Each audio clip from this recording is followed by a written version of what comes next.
Iran যুক্তরাষ্ট্র পাল্টাপাল্টি হামলায় ফের বাজছে যুদ্ধের দামামা। মার্কিন দাম্ভিকতা চূর্ণ বিচূর্ণ করার হুঁশিয়ারি, সমঝোতা স্মারক ভেস্তে যাওয়ার শঙ্কা। খামেনির শোকের মধ্যেই তেহরানের ৮০ সামরিক স্থাপনায় মার্কিন হামলা। নিরাপত্তার স্বার্থে এমন উদ্যোগ, দাবি সেন্টকমের। বইছে নিন্দার ঝড়। মার্কিন হামলার পাল্টা জবাব দিল ইরান। বাহরাইন, কুয়েত সহ ৮৫ মার্কিন সামরিক স্থাপনায় হামলা।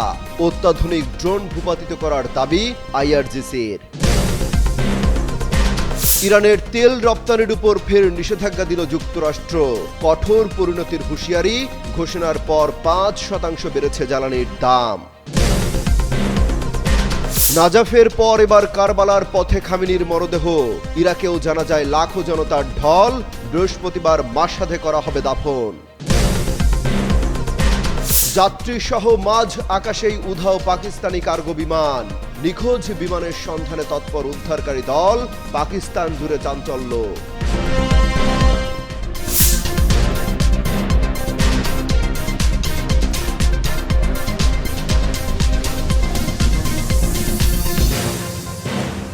তখন শোকস্তব্ধ ইরানিরা। চলছিল খামেনির জানাজা আয়োজনের আনুষ্ঠানিকতা। হঠাৎই নীরবতা ভাঙল ব্যাপক বিস্ফোরণ। তেহরানের আকাশে মার্কিন যুদ্ধ বিমানের আস্ফালনে চমকে গেল সবাই। হুরমুজের ৩ জাহাজে ইরানি হামলার অভিযোগ এনে চলমান সামরিক স্থগিতাদেশ ভঙ্গ করে ফের আক্রমণের পথ বেছে নিল ওয়াশিংটন। ইরানের ৮০ অঞ্চলে হলো ব্যাপক হামলা। এরপরই প্রতিশোধের আগুনে ফুঁসছে তেহরান। তারাও ছেড়ে দেওয়ার পাত্র নয়। এই হামলার তীব্র নিন্দা জানিয়ে এরই মধ্যে কঠোর প্রতিক্রিয়ার হুঁশিয়ারি দিয়েছে দেশটির খাতাম আল আনবিয়া সেন্ট্রাল হেডকোয়ার্টার্স। এবারের জবাব আগের চেয়ে আরও কঠোর হবে বলে জানিয়েছে সেনা সংস্থাটি। বুধবার এক বিবৃতিতে তেহরানের সামরিক কর্তৃপক্ষ হামলাকে স্পষ্ট আগ্রাসন বলে আখ্যায়িত করেছে। খাতাম আল আনবিয়া এক বিবৃতিতে জানায়, এই হামলা এমন সময় চালানো হয়েছে যখন ইরানের প্রয়াত সর্বোচ্চ নেতা আয়াতুল্লাহ আলী খামেনির মরদেহ ইরাকে শেষ বিদায় সংক্রান্ত আনুষ্ঠানিকতার অপেক্ষায় রয়েছে। বিবৃতিতে আরও বলা হয়, ইসলামী প্রজাতন্ত্র ইরানের সশস্ত্র বাহিনী যুক্তরাষ্ট্রের এই পদক্ষেপের চূর্ণ বিচূর্ণ করে দেওয়া জবাব দেবে।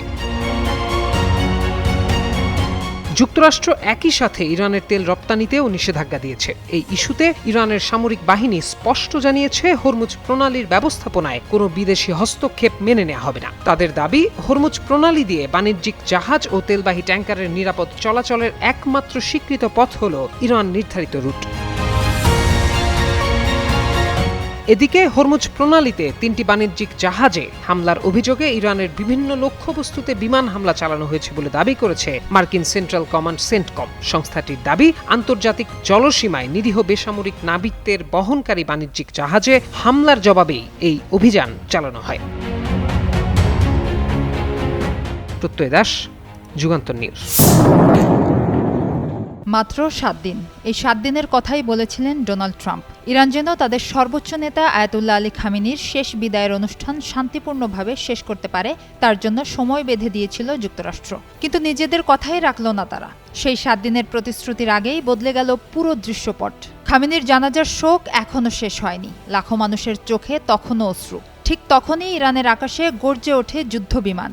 শুরু হয় নতুন হামলা। তাহলে কি ট্রাম্প নিজের দেয়া কথাই ভেঙে ফেললেন, নাকি পরিস্থিতি তাকে সেই সিদ্ধান্ত নিতে বাধ্য করল? খামেনির মৃত্যুর পর ডোনাল্ড ট্রাম্প দাবি করেছিলেন, মানবিক দিক বিবেচনা করে ইরানকে কয়েকদিনের সময় দেওয়া হয়েছে যাতে শেষ বিদায়ের সব আনুষ্ঠানিকতা সম্পন্ন করা যায়। এ সময়ে যুক্তরাষ্ট্র ইরান আলোচনাও স্থগিত ছিল, কিন্তু এর মধ্যেই পরিস্থিতি দ্রুত পাল্টে যায়। হরমুজ প্রণালীতে একাধিক বাণিজ্যিক জাহাজে হামলার অভিযোগ তোলে যুক্তরাষ্ট্র। ওয়াশিংটনের দাবি, যুদ্ধবিরতির শর্ত লঙ্ঘন করেছে ইরান, আর সেই অভিযোগের জবাবেই শুরু হয় নতুন সামরিক অভিযান। যুক্তরাষ্ট্রের সেন্ট্রাল কমান্ড জানিয়েছে, ইরানের সামরিক অবকাঠামো, উপকূলীয় নজরদারি ব্যবস্থা, ক্ষেপণাস্ত্র অবস্থান, ড্রোন স্থাপনা এবং ছোট নৌবহর সহ ৮০টিরও বেশি লক্ষ্যবস্তুতে হামলা চালানো হয়েছে। এদিকে আন্তর্জাতিক বিভিন্ন গণমাধ্যমের প্রতিবেদন বলছে, ইসরায়েল শুরু থেকেই ইরানের বিরুদ্ধে কঠোর সামরিক পদক্ষেপের পক্ষে ছিল। যদিও যুক্তরাষ্ট্র এই হামলার সিদ্ধান্তকে নিজেদের নিরাপত্তা ও নৌ চলাচল রক্ষার পদক্ষেপ বলেই ব্যাখ্যা করেছে। অন্যদিকে ইরান বলছে এটি শুধু সামরিক হামলা নয়, এটি একটি অস্থায়ী সমঝোতা ও শান্তি প্রচেষ্টারও লঙ্ঘন। তেহরান সতর্ক করেছে এই হামলার জবাব দেয়া হবে যথাসময়ে।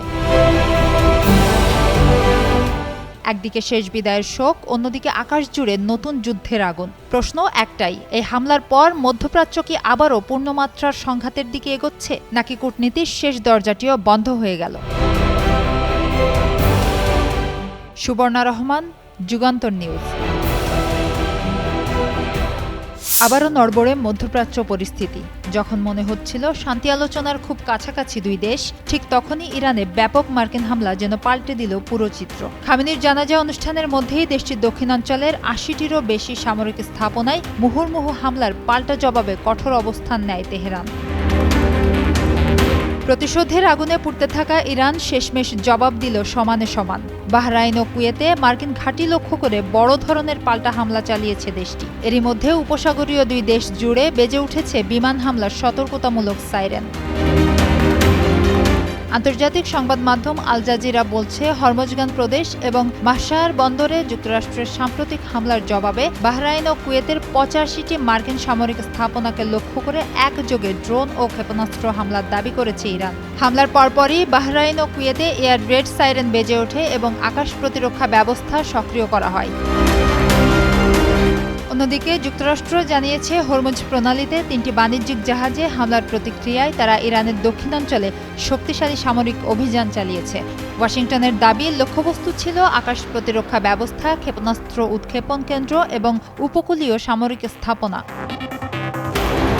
অর্থনৈতিক চাপও বাড়িয়েছে যুক্তরাষ্ট্র। অন্তর্বর্তী সমঝোতার আওতায় ইরানকে তেল বিক্রির যে বিশেষ ছাড় দেওয়া হয়েছিল তা প্রত্যাহার করা হয়েছে।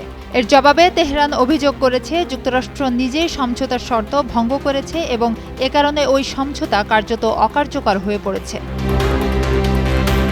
এদিকে শোকের আবহে ইরানের নিহত সর্বোচ্চ নেতা আয়াতুল্লাহ আলী খামেনির মরদেহ শেষকৃত্যের আনুষ্ঠানিকতার জন্য ইরাকের পবিত্র শহর নাজাফে পৌঁছেছে। বিশ্লেষকদের মতে, পাল্টাপাল্টি হামলা, কূটনৈতিক উত্তেজনা এবং উপসাগরীয় অঞ্চলে নিরাপত্তা সংকট সব মিলিয়ে মধ্যপ্রাচ্যের পরিস্থিতি আবারও অগ্নিগর্ভ হয়ে উঠেছে। সুবর্ণা রহমান, যুগান্তর নিউজ। খামেনির শেষ বিদায়ের আয়োজনে লাখো মানুষের চোখে তখনও জল ছুটছে। এমন শোকাবহ পরিস্থিতিতে বিস্ফোরণের শব্দে গর্জে ওঠে ইরানের আকাশ। খামেনির দাফন পর্যন্ত হামলা না চালানোর প্রতিশ্রুতি দিলেও তা ভঙ্গ করেই দেশটিতে ফের হামলা চালায় যুক্তরাষ্ট্র। এবার ৮০ অঞ্চলের উপর আছড়ে পড়ল মার্কিন বোমা, আর এর মধ্য দিয়েই আলোচনায় উঠে এসেছে ইরানের সবচেয়ে শক্তিশালী জলপথ হরমুজ প্রণালী। যুক্তরাষ্ট্রের দাবি, প্রণালীতে ৩টি বাণিজ্যিক জাহাজে ইরানের হামলার ইঙ্গিত পাওয়া গেছে, আর তার জের ধরে ওয়াশিংটন হামলা তো চালালোই, সঙ্গে ইরানের তেল রপ্তানিতেও দিল নিষেধাজ্ঞা।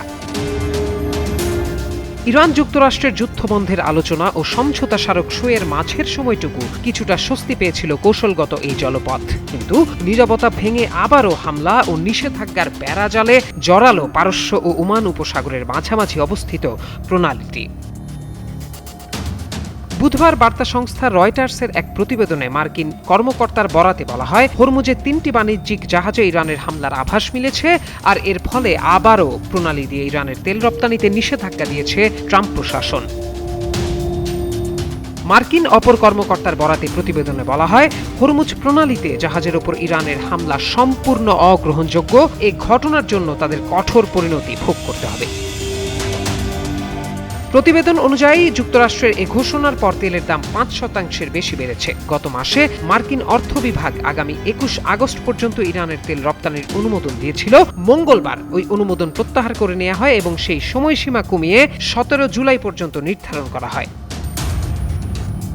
ব্রিটিশ নৌবাহিনীর সংশ্লিষ্ট সংস্থা ইউকেএমটিও জানিয়েছে, সাম্প্রতিক দিনগুলোতে হরমুজ প্রণালীর ভেতরে ও আশপাশে ৩টি ট্যাঙ্কার অজ্ঞাত প্রজেক্টাইলের আঘাতে আক্রান্ত হয়েছে। এরপর যুক্তরাষ্ট্র এই পদক্ষেপ নিয়েছে। তেহরানের পক্ষ থেকে তাৎক্ষণিকভাবে এসব হামলার বিষয়ে কোনো মন্তব্য পাওয়া যায়নি। এই ঘটনায় এখনও কেউ দায় স্বীকার করেনি। মার্কিন কর্মকর্তারা বলছেন, সর্বশেষ উত্তেজনা সত্ত্বেও আলোচকরা ইরানের সঙ্গে একটি চূড়ান্ত চুক্তির লক্ষ্যে কাজ চালিয়ে যাচ্ছেন। প্রত্যয় দাস, যুগান্তর নিউজ। এবার ইরাকও পরিণত হলো জন অরণ্যে। ইরানের সাবেক সর্বোচ্চ নেতার জনপ্রিয়তা কতটুকু ছিল তার প্রমাণ মিলেছে আরও একবার। প্রয়াত আয়াতুল্লাহ আলী খামেনিকে শেষ বিদায় জানাতে নাজাফের রাস্তায় নেমেছে লাখো মানুষের ঢল। ইরাকি গণমাধ্যম জানায় ভোর হওয়ার আগেই হাজার হাজার অনুসারী নাজাফে এসে পৌঁছান। র্যালি শুরু হওয়ার অপেক্ষায় তারা রাস্তায় ও ইমাম আলী রাদিয়াল্লাহু আনহু এর মাজারের চারপাশে অবস্থান নেন। বেলা গড়ালে আয়াতুল্লাহর মরদেহ নাজাফ শহরে পৌঁছায়। এরপরই এক জাঁকজমকপূর্ণ শোক র্যালির আয়োজন করা হয়। এ সময় লাখো ইরাকি প্রয়াত আয়াতুল্লাহ আলীর কফিন কাঁধে করে বহন করেন। এতে আশপাশের বিভিন্ন দেশের অনুসারীরাও যোগ দেন। সরকারি সময়সূচি অনুযায়ী বুধবার বিকেলে কফিন পবিত্র নগরী কারবালায় নিয়ে যাওয়া হবে। এর আগ পর্যন্ত এটি নাজাফে অবস্থান করবে। এদিকে খামেনির দাফন প্রক্রিয়ার জন্য ইরাকের প্রধানমন্ত্রী আলী ফালেহ আল জাইদি বুধবার সারা দেশে সরকারি ছুটি ঘোষণা করেছেন। তিনি বিমানবন্দরে খামেনির মরদেহ গ্রহণ করেন। এর আগে গত শুক্রবার তেহরানের ইমাম খোমেনি গ্র্যান্ড মুসাল্লায় আয়াতুল্লাহ খামেনির কফিনে বিদেশি বিশিষ্ট ব্যক্তি ও ধর্মীয় ব্যক্তিত্বরা শ্রদ্ধা নিবেদন করেন। এর মধ্য দিয়ে শুরু হয় দাফন প্রক্রিয়ার আনুষ্ঠানিকতা। শনিবার ও রোববার সর্বসাধারণের শ্রদ্ধা নিবেদনের জন্য তা উন্মুক্ত রাখা হয়। সোমবার ইরানের রাজধানী তেহরানে শোক র্যালির আয়োজন করা হয়। এ সময় লাখো মানুষের উপস্থিতিতে শহরের রাজপথ পরিপূর্ণ হয়ে যায়। মঙ্গলবার শহীদ নেতার জানাজার নামাজ আদায় করতে কোমের পবিত্র জামকারান মসজিদে লাখো অনুসারী সমবেত হন। বৃহস্পতিবার ইরানের প্রয়াত সর্বোচ্চ নেতার ইচ্ছা অনুযায়ী মাশহাদ শহরে অষ্টম শিয়া ইমাম রেজা রাদিয়াল্লাহু আনহু এর মাজারেই তাকে দাফন করা হবে। প্রত্যয় দাস, যুগান্তর নিউজ। সংযুক্ত আরব আমিরাতের শারজা থেকে ৫ জন ক্রু নিয়ে যাত্রা শুরু করে পাকিস্তানি কার্গো বিমান। গন্তব্য করাচি বিমানবন্দর। উড্ডয়ন পর্যন্ত সবকিছু ঠিকঠাকই ছিল। স্বাভাবিকভাবেই যাত্রা শুরু করে বোয়িং 737 কার্গো বিমানটি। তবে বিপত্তি বাধে মাঝ আকাশে। আরব সাগরের ওপরেই হঠাৎ করে যাত্রীসহ উধাও হয়ে যায় আস্ত বিমান। মঙ্গলবার রাত 9:32 বিমানটির সঙ্গে কন্ট্রোল রুমের যোগাযোগ বিচ্ছিন্ন হয়। পরে পাকিস্তান এয়ারপোর্টস অথরিটি গভীর রাতে এক বিবৃতিতে এই তথ্য নিশ্চিত করেছে। 27 বছরের পুরনো এই বিমানটি হঠাৎ নেভিগেশন সিস্টেমে ত্রুটি দেখা দেওয়ায় 35,000 ফুট উচ্চতা থেকে ইউটার্ন নেয় এবং মাত্র 5 মিনিটের মধ্যে রাডার থেকে অদৃশ্য হয়ে যায়। ঘটনার পরপরই বিভিন্ন সংস্থার সমন্বয়ে সমুদ্রে অনুসন্ধান ও উদ্ধার অভিযান শুরু করা হয়েছে। নিখোঁজ বিমানটির অবস্থান শনাক্ত এবং আরোহীদের খুঁজে বের করতে উদ্ধারকারী দল কাজ করছে। এদিকে বিমানটির সন্ধানে পাকিস্তান নৌবাহিনী তাদের 2টি যুদ্ধজাহাজ PNS জুলফিকার ও PNS হুনাইন মোতায়েন করেছে। পাশাপাশি বিমান বাহিনীর সাব নজরদারি বিমান ও বাণিজ্যিক জাহাজগুলো এই যৌথ তল্লাশিতে যোগ দিয়েছে। তবে এখন পর্যন্ত নিখোঁজ বিমান বা ক্রুদের কোনো সন্ধান মেলেনি।